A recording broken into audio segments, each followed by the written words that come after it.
Hey guys, welcome to Boxing Squared for boxing news and views from around the internet. Team Joe Joyce have called out a number of names as potential opponents for Joe Joyce's next fight. So see here on screen, you have Sam Jones, Joyce's manager, saying Miller, Kownacki, Povetkin, Dubois, Ortiz. They can all get it at Frank Warren TV at BT Sport Boxing. Joyce, of course, was meant to fight Marco Huck, but Huck pulled out injured, broke something in his right hand, and their fight for the EBU title, which was to be on January the 11th, was cancelled. And what I'm going to say first about this is I'm getting a little bit of deja vu here from Sam Jones, because I'm wondering, is this the same sort of tactic that he's used before? Ahead of the Jennings fight, he listed off a number of names and buried Jennings within the names that, who do you want to see Joe Joyce fight? Or it was something to that effect, and he listed off the names. I actually did a video saying, I really liked all the opponents, but how viable were they? Was Jennings actually a viable opponent in terms of getting it made? But then within a day, it was made. So I'm wondering, has Joe Joyce actually got a fight agreed with one of these 5 guys? And could we see one of these fights in 2020 in the next few months? Because we've seen a little bit of this before from Sam Jones, so I'm wondering. But I think 3 of the 5 are more realistic than the others. I think Jarrell Miller, at the moment, I don't think he's necessarily chasing a Joe Joyce fight. He seemingly thinks Joyce is beneath him, seemingly wants too much money. He's sort of swatted away Joe Joyce a number of times before when Joyce has called him out. You know you don't want no smoke. The first time you see me, you almost shit yourself. You I am group looking mofo, like, bruh, stop doing shit for clout, because I will smoke you. Have things changed? I'm not so sure. Even though Miller has been on the outer since he failed those performance-enhancing drug tests, he doesn't seem to want anything to do with Joe Joyce, so I'm not sure that one is going to happen. And another one that I think is less likely as well, Alexander Povetkin. Seemingly Povetkin, who's been working almost exclusively with Matchroom in the past couple of years, he would probably either have a rematch with Michael Hunter or potentially a fight with Dillian White. That has been listed as a potential fight for White for April. I just don't see Povetkin going away from the arrangement that he's had with Matchroom in the past couple of years. He's had a number of fights, probably going to stay put, and maybe a Dillian White fight for Povetkin, that could be an ideal way for him to finish his career, as opposed to potentially losing to an up-and-coming prospect in Joe Joyce, for example. But the other 3 names, it's interesting. And I'll start with Adam Kownacki, because he's number 3 in the WBA. And why is the WBA important? Well, Joe Joyce is the gold title champion. And with Joyce having that gold title, and with Kownacki number 3, and having a fight date coming up in March, maybe Joe Joyce could actually face Adam Kownacki. There is a possibility that that fight could be made, because remember, Frank Warren co-promotes Joe Joyce. Joyce is also co-promoted by Richard Schaefer of Ringstar. Ringstar works with PBC, so seemingly there could be an avenue there for Joe Joyce to fight in the United States on a card in New York against Adam Kownacki.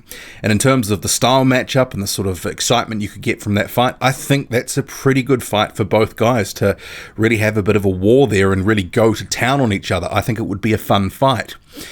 Of the other 2 options, Daniel Dubois does stand out as an obvious sort of option for Joe Joyce. There was some talk by Sam Jones and Frank Warren after Dubois' most recent win against Kyotaru Fujimoto. We should make that fight for April 2020, etc., because Dubois was going to be headlining a card at the O2.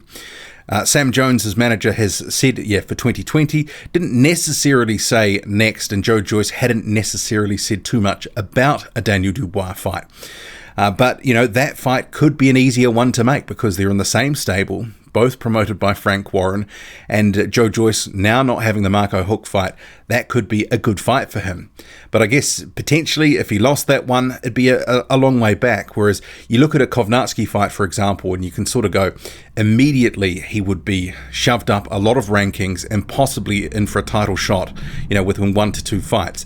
Beating Daniel Dubois doesn't necessarily guarantee that. It'd be a very good win, but Dubois still on the prospect phase coming up. Kownacki is considered a contender in waiting for a title shot at this time.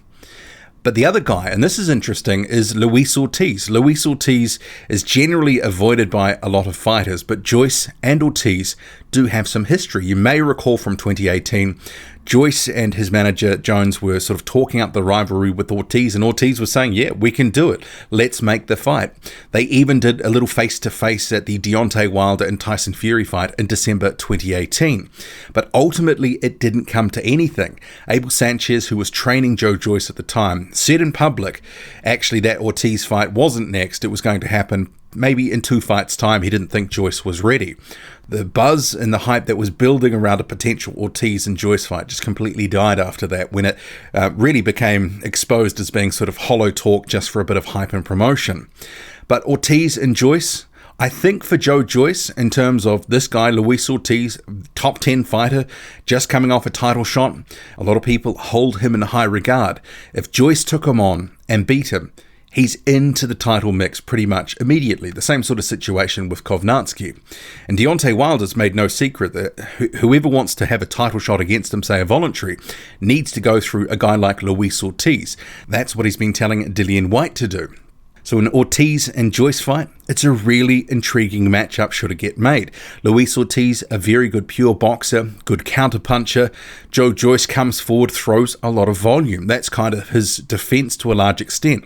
And there's an argument to say that he potentially might get picked apart in spots in that fight by the counterpuncher that is Ortiz. We saw Berman Stavern tagging Joe Joyce a number of times in their fight at the start of 2019. And Ortiz is much better than that faded husk of a husk that was Stavern at that point in Stavern's career. And Dubois, that's an obvious one to make. A very good fight, a very good test for both guys to go through, but does it progress them hugely in the heavyweight division? Hard to say. The Kownacki fight, I like that one for Joyce. Out of the 3, I think that might be the most winnable for Joe Joyce. I think there are some flaws in Adam Kownacki's game, but he's a very fun, come-forward fighter, and he doesn't disappoint on the entertainment front.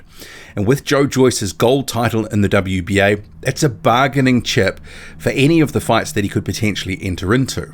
So I think maybe Sam Jones, maybe he's throwing us some breadcrumbs here. It's hard to say, but there is some history of that with the Jennings fight. He did a similar sort of tweet to this.